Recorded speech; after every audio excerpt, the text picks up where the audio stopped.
आज मी बनवतीये रवा आणि बटाट्याचा खूपच टेस्टी नाश्ता।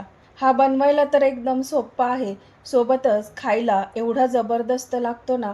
त्यासाठी ही रेसिपी शेवटपर्यंत पहा। रेसिपी आवडली तर एक लाईक जरूर करा। नमस्कार, मी अयोध्या। माझ्या रेसिपीज तुम्हाला आवडत असतील तर चॅनलला सबस्क्राईब नक्की करा। चला तर या मजेदार रेसिपीला सुरुवात करूया। तर पहिल्यांदा एका बाउलमध्ये 1 कप रवा घेतलाय। मी इथे हा बारीक रवा घेतलाय। तर रवा आता बाउलमध्ये घातला। परत यामध्ये आपण अर्धा कप दही घालूया। नॉर्मल दही घ्या, खूप जास्त आंबट किंवा गोड दही वापरू नका। नंतर यात सारख्या कपाने अर्धा कप पाणी घालूया। तर 1 कप बारीक रवा, अर्धा कप दही, अर्धा कप पाणी यामध्ये घातलंय। हे सर्व चांगलं मिसळून घेऊ। तर बघा आता इथे हे छान मिक्स झालंय, मस्त असं हे एकजीव झालंय। आता हे छान मिक्स झालं की झाकून याला अर्धा तास असंच ठेवायचं। यामध्ये रवा वापरलाय त्यामुळे हे छान फुगलं जाईल। तोपर्यंत आपण बटाट्याचा मसाला बनवून घेऊ। तर कढईमध्ये 2 चमचे तेल घातलं।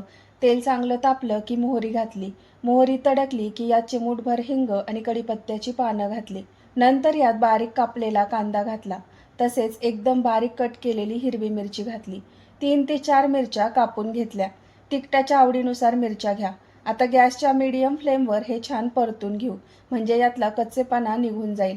2 ते 3 मिनिट परतल्यानंतर बघा कांदा मस्त परतला गेला। आता यात आलं लसणाची पेस्ट घातली। 1 चमचा आलं लसणाची पेस्ट घालूया। मिक्स करायचं आणि कांद्यासोबत हे पण चांगलं परतून घ्यायचंय। इथे अद्रक लसूणची पेस्ट पण कांद्यासोबत चांगली परतली की यात काही मसाले घालूया। मसाल्यांमध्ये खूप जास्त काही नाही घालायचं, फक्त पाव चमचा हळद, अर्धा चमचा गरम मसाला। आता घातलेली हळद आणि गरम मसाला पण कांद्यासोबत चांगला परतून घ्यायचा, म्हणजे याचा कच्चेपणा जाईल। आता हे छान परतून झालं की यात आपण बटाटा घालूया। तर इथे मी 3 बटाटे उकडून साल काढून घेतलीये आणि हलकसे याला मॅश करून घेतले। उकडलेला बटाटा यात घातला की लगेच मीठ पण घालायचं, चवीनुसार किंवा 1 छोटा चमचा मीठ घाला। मीठ घातल्यावर हे सर्व एकत्र मिक्स करून घेऊ आणि 2 ते 3 मिनिट मीडियम फ्लेमवर परतून घ्यायचे। बटाटे छान मॅश करून घ्या। जसं की आपण आलू पराठा किंवा डोस्यासाठी बटाट्याची चटणी बनवतो, तशीच ही चटणी बनवून घ्यायची। तर थोडीशी कोथिंबीर घातली। इथे आपली बटाट्याची चटणी बनवून तयार आहे। काढून घेऊ आणि थंड करून घेऊ। चटणी थंड होती तोपर्यंत रव्याचं हे मिश्रण तयार करून घेऊ। अर्धा तास इथे झालाय। एकदा परत याला चांगलं मिक्स करून घेऊ। तर तुम्ही बघू शकता मिश्रण आपलं छान फुगलं गेलं आणि घट्ट पण झालंय। यात आपण परत एकदा थोडं पाणी घालूया। तर साधारण अर्धा कप पाणी मी इथे घेतलंय, पण हे पाणी थोडं थोडं करत घालायचंय। सगळं पाणी एकदाच इथे घालायचं नाही।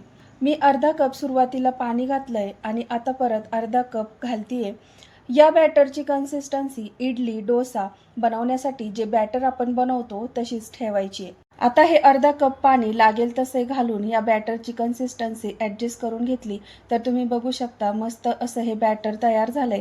आता शेवटी यामध्ये मीठ आणि सोडा घालूया। तर इथे अर्धा चमचा मीठ घातलं। लक्षात ठेवा बटाट्याची चटणीमध्ये पण आपण मीठ घातलं, त्यामुळे बेतानेच घाला। अर्धा चमचा खाण्याचा सोडा घातला।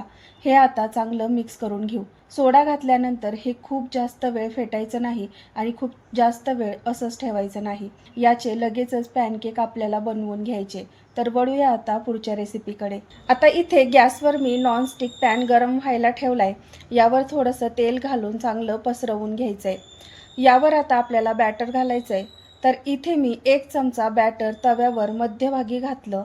नंतर हलक्या हाताने याला पसरवून घ्यायचंय। गॅसची फ्लेम इथे आता लो करायची। आता सुरुवातीला जी बटाट्याची चटणी आपण बनवली होती त्यातला एक छोटासा गोळा घेऊन याला गोलाकार करायचं।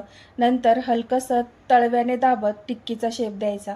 नंतर काय करायचं, तव्यावर जे रव्याचं मिश्रण घातलं त्याच्यावर याला ठेवायचं। एकदम सेंटरला ठेवायचं, हलकं प्रेस करायचं, खूप जास्त नाही। याच्यावरतून परत थोडंसं बॅटर घालूया। तर इथे बॅटर घालून त्याला असं पसरवून घ्यायचं। संपूर्ण याला झाकून घ्यायचं। वरची लेयर खूप जास्त जाड नको।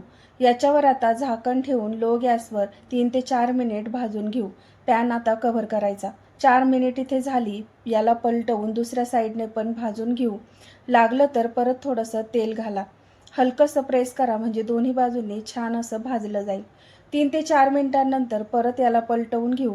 रवा आपण दही पाण्यात अर्धा तास भिजवला होता, त्यामुळे हे बॅटर तव्यावर घातल्यावर पटकन शिजलं जातं, त्यामुळे हे अजिबात कच्चं राहत नाही।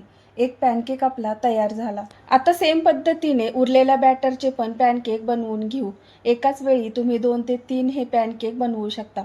सेंटरला बॅटर घालायचं, हलकंसं स्प्रेड करायचं, गॅस लो ठेवायचा, बटाट्याची चटणीचा असा गोलाकार गोळा घेऊन हलका चपटा करत टिक्की बनवायची, बॅटरवर ठेवायची, हलकं याला प्रेस करायचं.